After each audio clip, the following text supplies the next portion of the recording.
Hello दोस्तों, आज मैं आपको एक हाइटेड डिस्टेंस का बहुत ही अच्छा क्वेश्चन बताने वाला हूं जो हर एग्जाम में बहुत बार पूछा जाता है। खासकर यूपी बोर्ड में तो जरूर पूछा जाएगा।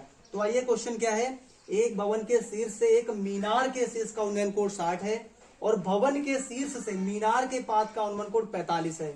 यदि मीनार की ऊंचाई 40 मीटर है तो सिद्ध करो कि मीनार की जो ऊंचाई है, सॉरी भवन की ऊंचाई है, वो 20√3-1। तो आइए, सबसे पहले हम क्या बनाते हैं, मीनार बना लेते हैं, ठीक है। और इसके सामने हम क्या बना लेते हैं, एक छोटा सा भवन बना लेते हैं, ठीक है। पहले क्वेश्चन ने क्या कहा है कि भवन के शीर्ष से मीनार के शीर्ष से, तो इसका यहां से शीर्ष हो जाएगा और इनका जो एंगल कितना दिया गया है वो 60 डिग्री दिया गया है, ठीक है।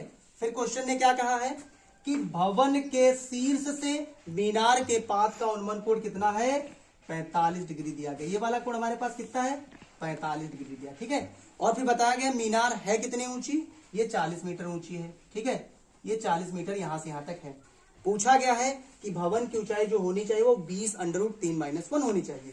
तो इसकी ऊंचाई को हम h मान लेते हैं, ठीक है। इसका नामकरण कर लेते हैं A, B, C और यहाँ पर D और यहाँ पर इसका नाम E। तो ये वाली ऊंचाई को हम x मान लेते हैं। अगर ये x है तो ऊपर वाली भी हमारी ऊंचाई x ही रहने वाली है, ठीक है। तो और ये वाली हमारी ऊंचाई क्या हो जाएगी, ये हो जाएगी 40 - h, क्योंकि इसके सामने ये भी h ही होने वाला है। आइए सॉल्व करते हैं पहले वाले ट्रायंगल से, ट्रायंगल ABE से। तो tan 60 बराबर हमारे पास क्या हो जाएगा, लंब बटे कर्ण, यानी 40 - h बटे x कर देंगे। तो tan 60 की वैल्यू कितनी होती है, √3, 40 - h बटे x। तो x बराबर हमारे पास क्या हो जाएगा, 40 - h बटे √3, ठीक है।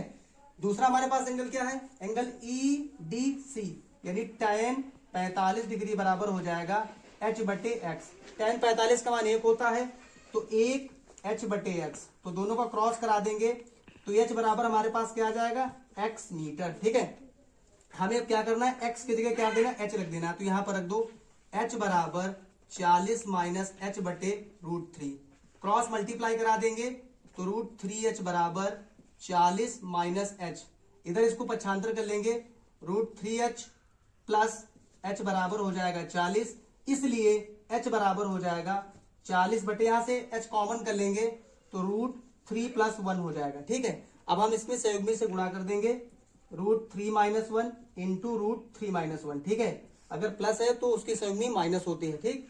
यहां पर लिख देंगे 40 √3 - 1 अपॉन में क्या लिख देंगे, जब एक प्लस संयुग्मी और एक माइनस हो तो उनका मल्टीपल हमेशा a² - b² से ही करेंगे, ठीक है। तो क्या हो जाएगा, 3 - 1, तो 3 में से चला जाएगा, कितना बच जाएगा, 2 बच जाएगा। √3 - 1 अपॉन कितना हो जाएगा, 2, तो 2 से काट देंगे तो 20। यहां पर हमारा आंसर आ जाएगा 20 √3 - 1, यही इसका आंसर है। Thank you.